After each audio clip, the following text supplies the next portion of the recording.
Et c'est dans la Dombe que je vous propose de nous rendre maintenant. La Dombe, célèbre bien sûr pour ses étangs, il y en aurait plus d'1 millier, des étangs qui ont été créés de toutes pièces pour drainer les sols argileux de la région, mais aussi pour y introduire la pisciculture. Et parmi les poissons élevés dans ces étangs depuis des siècles, il y a les carpes. C'est un poisson dont la chair n'est pas très rentable aujourd'hui. En revanche, sa peau peut être valorisée. C'est ce que nous allons voir tout de suite avec Dolores Mazzola, que nous retrouvons à Châtillon-sur-Chalaronne, c'est dans l'Ain. Bonjour Dolores. Alors habituellement, la peau du poisson, c'est vrai que c'est ce dont on se débarrasse le plus vite. Eh ben, c'est pas le cas pour la carpe. Bonjour Alain, vous avez raison, ce n'est pas le cas pour la carpe. Nous sommes ici à Châtillon-sur-Chalaronne, dans l'atelier de reliure in quarto de Carole Meigne. Nous verrons avec elle plus tard qu'est-ce qu'on y fait ici. Effectivement, on y travaille le cuir de carpe. Et on va voir ça tout de suite avec ma première invitée, Nathalie Chusville. Bonjour. Bonjour. Vous êtes directrice de l'association de promotion du poisson d'étang de la Dombe. Et aujourd'hui, cette association, elle entend valoriser la carpe dans son ensemble, mais aussi le cuir, la peau de carpe. Alors, la carpe, c'est un petit peu l'emblème de la Dombe. Expliquez-nous tout ça. Alors, la carpe, elle est présente en Dombe dans les étangs depuis le Moyen-Âge. C'est en effet le poisson qu'on retrouve le plus dans les étangs. Donc, c'est aussi un poisson qu'il faut qu'on valorise si on veut continuer à maintenir les étangs en Dombe. Donc, comme vous le dites, la carpe n'a pas forcément toujours bonne presse. Depuis quelques années, on travaille vraiment sur ce poisson pour apporter un poisson de qualité dans l'assiette. Et aussi, on essaye de le valoriser autrement, comme par exemple avec le cuir de carpe. Alors oui, effectivement, vous avez mené des opérations pour faire revenir en grâce ce poisson dans les assiettes. Alors, le cuir de carpe, expliquez-nous, ça se présente comment? Vous avez différents objets qui sont présentés sur... Voilà, donc là, en fait, vous avez dessous là, les peaux en cuir de carpe qui ont été tannées. Et puis après, on peut réaliser différents objets. Donc, ça peut aller d'un livre, ça peut aller de la maroquinerie. Là, vous voyez, vous avez un petit sac à main pochette. Vous avez également des chaussures. On peut vraiment faire tout ce qu'on peut faire avec d'autres cuirs. Alors, le cuir de carpe, au départ, c'est de la peau. La peau, au départ, c'est un déchet. Comment elle est née, l'idée de valoriser cette peau? Alors, tout d'abord, oui, en effet, la carpe est un des poissons où on arrive à le moins valoriser côté alimentaire. On est seulement à 30% de rendement filet. Les autres poissons sont à 50-55%. L'idée, elle est née lors d'une rencontre avec différentes associations et organismes de la Dombe où on devait travailler sur l'économie de proximité. Comment on peut valoriser quelque chose ici, en Dombe, avec les acteurs locaux. Et l'idée est venue d'une personne, Martine Hureau, qui avait un portefeuille en cuir de poisson et qui a dit est-ce qu'on peut pas essayer de faire la même chose avec la carpe. Et petit à petit, il y a un petit groupe de travail qui a lancé l'idée, qui a essayé de rechercher comment ça marche, déjà comment on fait tanner des peaux, qui peut le faire, et puis est-ce que les artisans seraient intéressés ou pas pour travailler cette peau. Alors, si je comprends bien, le cuir de carpe, c'est une initiative, la valorisation du cuir de carpe, c'est une initiative qui s'inscrit dans un projet plus global, un projet éco-responsable de préservation des étangs, mais aussi de développement de l'économie locale. Oui, tout à fait. En fait, c'est toute la filière, c'est-à-dire qu'on valorise un déchet. Enfin, aujourd'hui, quelque chose qui est un déchet, c'est comment on lui trouve en effet de la valeur. Et tout le travail qu'on fait au niveau de l'association, c'est comment on peut mettre en place des actions pour maintenir les étangs de la Dombe.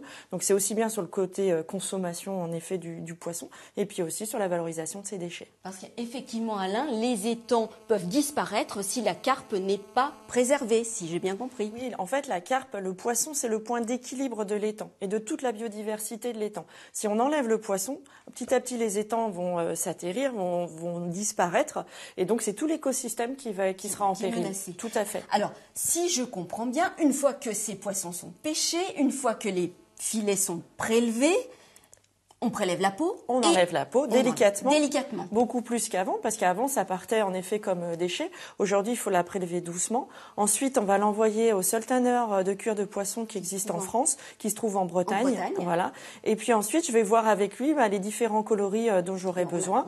Donc là, on a différentes couleurs.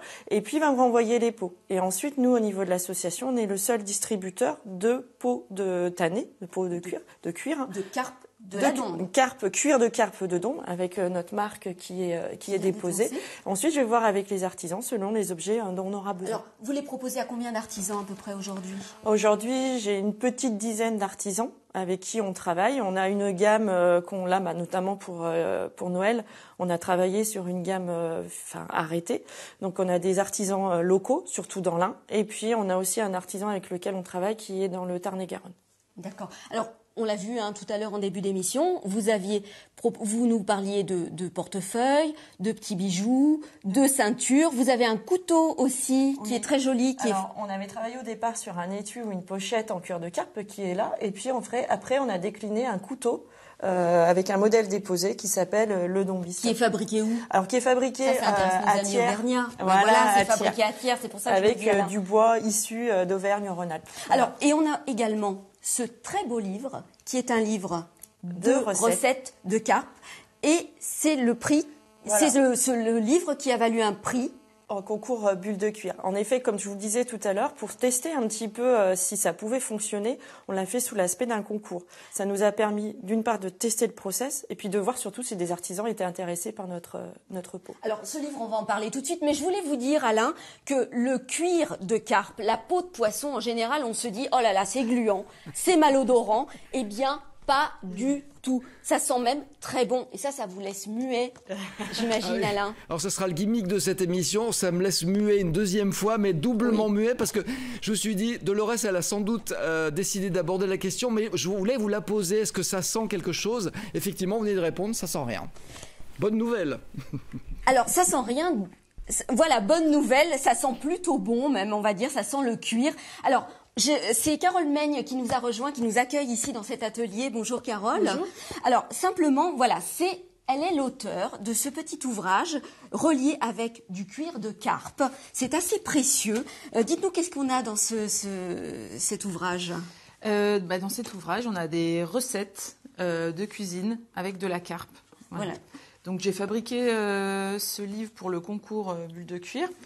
Et puis c'est vrai que moi j'avais déjà utilisé de la peau de poisson, voilà. Donc. Alors les peaux de poisson, est-ce que c'est quelque chose qui se travaille depuis très longtemps ou est-ce que c'est complètement nouveau? Vous allez me dire non.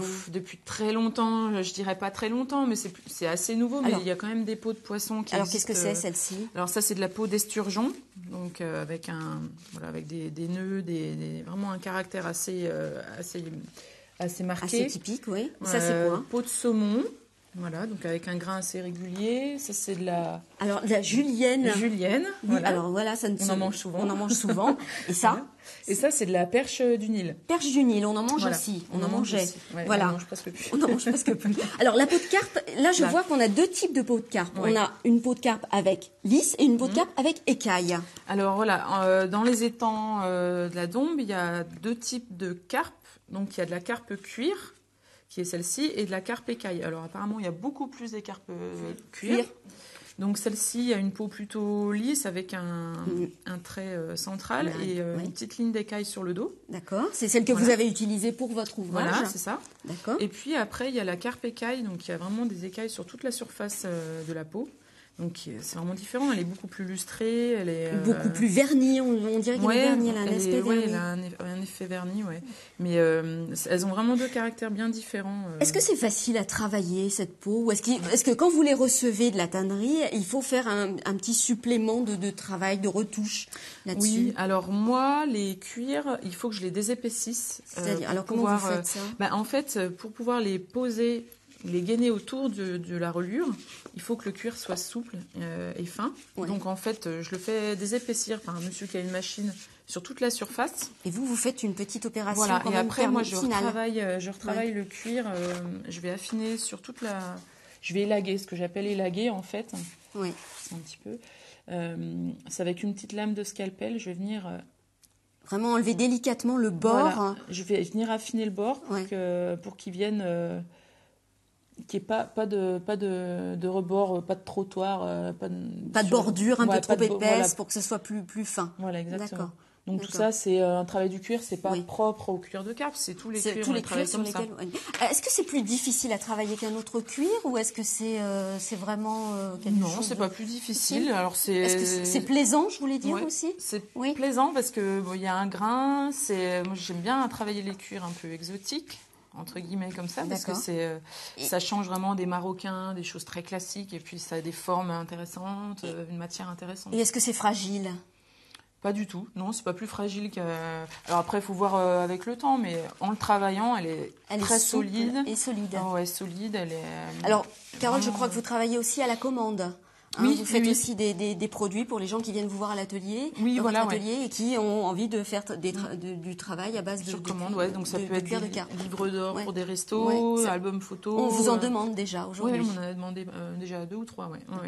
Alors, merci mesdames. Je voulais simplement dire, Alain, que pour retrouver tous ces très beaux objets, pour les fêtes, par exemple, ça peut être une belle idée de cadeau, on vous donnera toutes les adresses sur notre site internet. Mais je crois que déjà, on peut dire qu'on peut les retrouver en vente. En vente à Bourg-en-Bresse, on peut retrouver à la Maison de la Presse à Villars-les-Dombes, à l'Office de tourisme à Châtillon et à l'imprimerie papeterie à Miribel. Voilà, merci pour cette présentation. Merci Nathalie, merci Carole. C'était un plaisir de venir dans cet atelier de reliure.